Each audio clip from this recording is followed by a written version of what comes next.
Okay, so here's our first problem using the law of cosines, and you might notice up here that there are three formulas. Now they're not three distinct formulas, they're basically the all three are the same version of the first one. Oops. And so what I want you to notice is that, okay, if you have a side and the opposite angle, right? So you have basically the side squared is equal to something involving the cosine of that opposite angle. Well, what is going on with the rest of the equation? Well, you have the sum of the squares of the other two sides, and you take away 2 times whatever these two numbers are. Okay, so I'm only going to give you this first version, but know how to apply that to the second too. So don't get so caught up in the formulas. You want to look at what's going on spatially.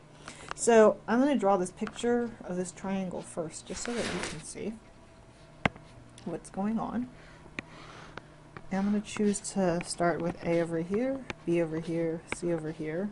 So this is side A, this is side B, and this is side C. And I'm going to mark my original data here in red, just so that you can see that A is 5.6, B is 11.3, and then I have the angle between them, which is 38 degrees, right? And so this is a side angle side, or SAS triangle.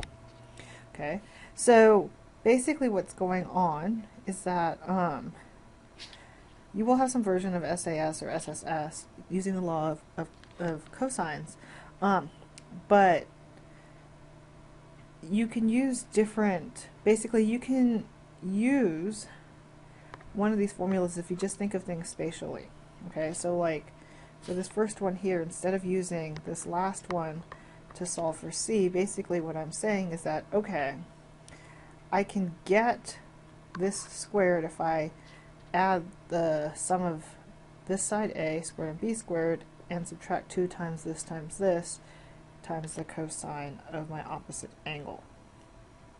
So get some practice with this. I'll show you in the next 2 videos kind of how it works, just by spatially looking at it. So let me first make my box. Here I have angle A, angle B, and angle C. Here I have side A, side B, and side C. So let's see what's given. A is 5.6, B is 11.3, and then I have C is 38 degrees. So let me put a box around that. Okay, so looking at this, the first thing that I want to do is to solve for side C. That's the easiest, right?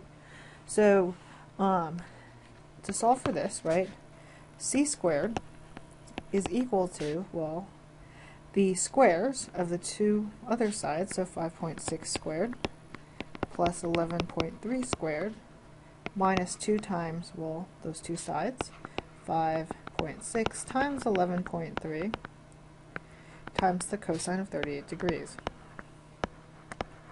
Okay, so what I'm going to do is I'm just going to type that into my calculator. So I'm actually not going to do it, but well, actually I should do that for you. So here's what I'm going to do. Okay, so it's 5.6 squared plus 11.3 squared minus 2 times 5.6 times 11.3 times cosine of 38 degrees. Okay, now that's going to give me an answer, and I recommend that you write that down. So C squared is 59.3, right? Okay, now this is just temporary, right? I'm just writing this down for convenience in case I totally screw up. But what you really want to do to find C, right, because you square root both sides, is to actually square root the entire unrounded version here. So you do second and x squared to get the square root, and then second and then this negative sign to get your answer. And so C is 7.7, okay, or 7.70 rounded to 2 decimal places.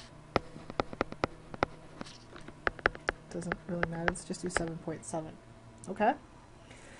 Alright, so now what I'm going to do is I'm going to find angle A, and I'm going to go through this and just do it systematically. So I could have found angle B first, but I'm just going to find angle A because that's the first one on the list. Okay, so you don't want to use law of sines. You always want to use the law of cosines, and I just Took that off the screen. But if you start with the law of cosines, use it all the way through. Okay, and I'll show you in subsequent videos about why you need to stick with that. Okay, so here we go. Basically what I'm going to do, I'm trying to find this angle, right? And I now know that this side C is 7.7.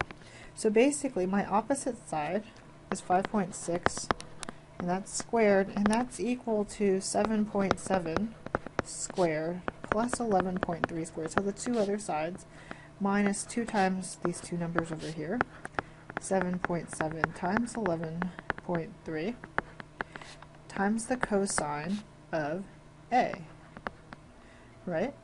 And if you looked at the previous video, I actually went through the steps about how you can recognize the patterns to solve for A, or first cosine of A.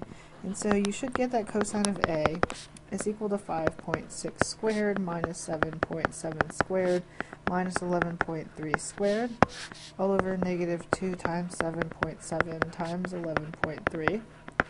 You punch that into your calculator and then you inverse cosine it to get that A is 26.6. Then from there you can use the fact that the sum of the angles in a triangle are 180 degrees to get that B is 115.4 degrees.